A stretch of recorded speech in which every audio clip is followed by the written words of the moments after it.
कि आज अगर मैं बात करूं तो चीन हमारे देश में कितना अंदर घुसा चला आया, और आप बिहार के बच्चों पे, हम लोग छात्रों पे AK-47 चला रहे हैं, पैलेट गन से आप हमला करवा रहे हैं, और फिर आप हवाला दे रहे हैं कि ये मंत्रालय के और उनके हाथ में नहीं होता है, ये DM के और उनके हाथ में होता है।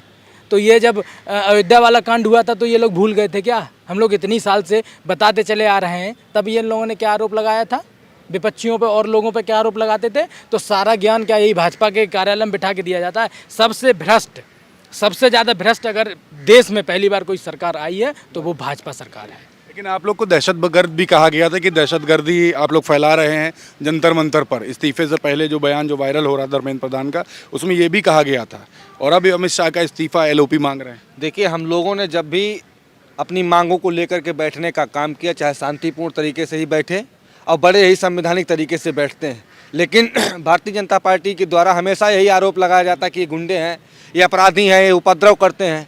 आज कौन उपद्रवी बैठा है देश की गद्दी पे? हम लोग तो उसी का इस्तीफा मांग रहे हैं ना, जो देश को चला नहीं पा रहा है, जो देश के लोगों पर गोलियां चलवा रहा है, आंसू गैस के गोले चलवा रहा है। हम लोग तो धर्मेंद्र प्रधान के बाद अखिलेश जी ने नहीं कहा कि प्रधान को हटा करके प्रधानमंत्री बचा लिए। इस देश के तो प्रधानमंत्री को इस्तीफा देना चाहिए, जिसकी सरकार में जो आरोप लगा देता कि शिक्षा मंत्री, आरोप लगा देता गृह मंत्री, आप देश के राजा हैं, आप देश के सर्वोसर्वा हैं, आपके राज्य में ऐसी कैसी घटनाएं हो रही हैं, लगातार पेपर लीक हो रहे हैं। जब युवा आवाज़ उठाता तो आंसू गैस के गोले AK-47 चलाई जाती है, लाठियाँ बरसाई जाती हैं, विश्वविद्यालयों में फीसें बढ़ रही हैं, विश्वविद्यालय तोड़े जा रहे हैं, लगातार छात्रों की शिक्षा बर्बाद करी जा रही है। ये कैसी सरकार है? ये कैसा नया भारत है? जिसने कहा था कि हम हवाई चप्पल पहनने वाले को हवाई जहाज में बैठाएंगे, आज उसने चप्पलें हम लोगों ने देखी हैं, लोग चप्पलें छोड़ छोड़ कर दिल्ली से भाग गए। और लोगों ने, छात्रों ने उन चप्पलों को इकट्ठा किया, जूतों को इकट्ठा किया।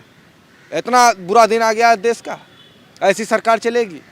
तो हम लोग सीधी यही हमारी लोगों की मांग है, जो गुंडे हैं, जो बदमाश हैं, उनके सरकार में काम नहीं होती, उनकी जगह जेल में होती है, वो जेल में जाएं और इस्तीफा दे करके जाएं। नहीं तो हम लोग इसी तरीके से इस्तीफा मांगेंगे और लेना भी जानते हैं। हम लोग लगातार सरकारों को हम लोगों ने झुकाया है और आगे भी झुकाएंगे।